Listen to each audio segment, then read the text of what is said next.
आगे बढ़ते हैं। कश्मीर में बेगुनाहों पर आतंकी हमले के कारण कई लोग अपने घरों को लौट रहे हैं। हालांकि सर्दियां शुरू होने से पहले वैसे भी बाहर के लोग लौट जाते थे, लेकिन इस बार ये सब कुछ थोड़ा जल्दी हो रहा है। अब समझिए कि कश्मीर में बाहर से आने वालों पर हमला क्यों होता है। सबसे बड़ी बात है कि वो आसान शिकार हैं। आतंकियों को उन पर हमला करने में कोई मुश्किल नहीं आती और इससे वो सनसनी फैलाने में कामयाब हो जाते हैं। और जब से अनुच्छेद 370 हटा है, तब से आतंकी बौखलाए हुए हैं और ये हमले उसका भी नतीजा माने जा रहे हैं। घाटी में माहौल सुधरने लगा था, विकास के नए नए प्रोजेक्ट चलने लगे थे। ऐसे में इन हमलों से आतंकवादी इस बनते हुए माहौल को बिगाड़ना चाहते हैं। कश्मीर में जो कुछ हो रहा है उसके पीछे साफ साफ पाकिस्तान का हाथ लगता है। भारत को एक तरफ पाकिस्तान की आतंकी हरकतों से दो हाथ कर रहे हैं, तो दूसरी तरफ चीन पर भी नजर रखनी है, जो लद्दाख से लेकर अरुणाचल प्रदेश तक LAC में सेंध लगाना चाहता है। ऐसे में उत्तर पूर्व में हमारी सेना ने कैसी तैयारी की है, इसको जानने के लिए अरुणाचल प्रदेश की फ्रंट लाइन से देखिए मेरे सहयोगी नीरज राजपूत की ये बेहद एक्सक्लूसिव रिपोर्ट।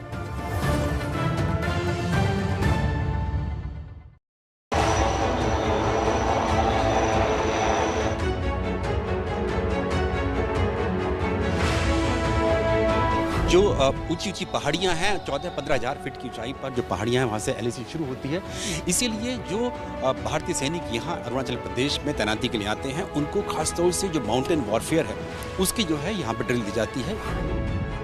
ये तैयारी है चीन को मुंहतोड़ जवाब देने की। यहाँ से बैठ के हम लोग इस कंट्रोल सेंटर से, एयर स्पेस कंट्रोल सेंटर से पूरी जो है वो निगरानी रख रहे हैं। ये तैयारी है धरती तो धरती, आसमान में भी चीन को शिकस्त देने की। भारतीय सेना की ये तैयारी चल रही है अरुणाचल प्रदेश में LAC के पास, और उसकी इस तैयारी का गवाह है ABP न्यूज।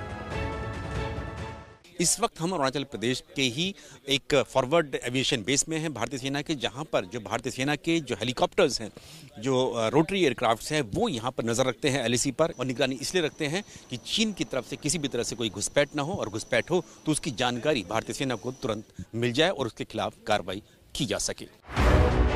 हमारी टीम सबसे पहले पहुंची असम के तेजपुर के करीब मिसामारी एविएशन बेस पर, जहां आसमान के जांबाज योद्धा के रूप में इजरायली ड्रोन हेरोन और रुद्र ध्रुव जैसे LH हेलीकॉप्टर तैनात हैं।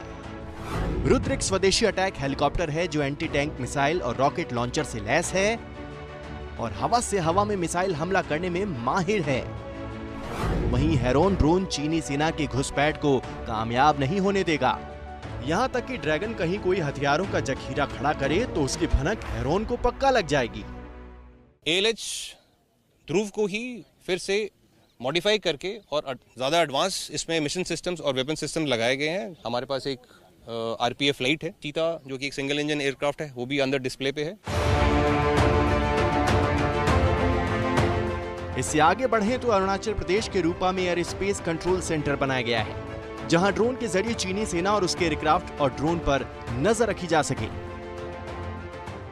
ये जो आपको अपने स्क्रीन देखा है उसके ऊपर जो वो फीड आ रहा है, वो एक इंटीग्रेटेड फीड है जो एयरफोर्स के थ्रू हमको मिल रहा है। जो एयरफोर्स के हाई लेवल और मीडियम लेवल रडार्स हैं वो पूरे ईस्टर्न सेक्टर में डिप्लॉयड हैं। कोई भी दुश्मन की हरकत होती है तो हम उसको ट्रैक करते हैं। भले ही अरुणाचल प्रदेश में 15,000 फीट ऊंची पहाड़ियां हों, लेकिन वो हमारी तैयारी के रास्ते का पत्थर नहीं बन सकती। हमको खड़ी चट्टानों का सामना करना पड़ सकता है, हमको घाटियां और हमको नदियों को भी पार करने की ज़रूरत पड़ सकती है। इसीलिए हम अपने जवानों को अमूमन आमतौर पर ये रोज़ाना अपने ट्रेनिंग में शामिल करते हैं। दरअसल पूर्वी क्षेत्र में चीन से भारत की 1346 किलोमीटर सीमा टकराती है, जिसमें सिक्किम का 220 किलोमीटर और अरुणाचल प्रदेश का 1126 किलोमीटर का सीमा क्षेत्र है। इस सीमा क्षेत्र में इतनी तैयारी इसलिए करनी पड़ रही है कि चीन कभी भी घात लगाकर हमला कर सकता है।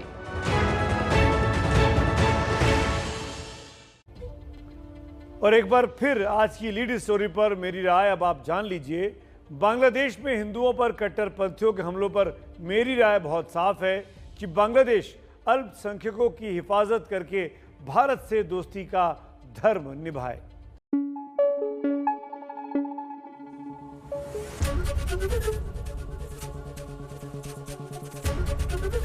एबीपी न्यूज आपको रखे आगे।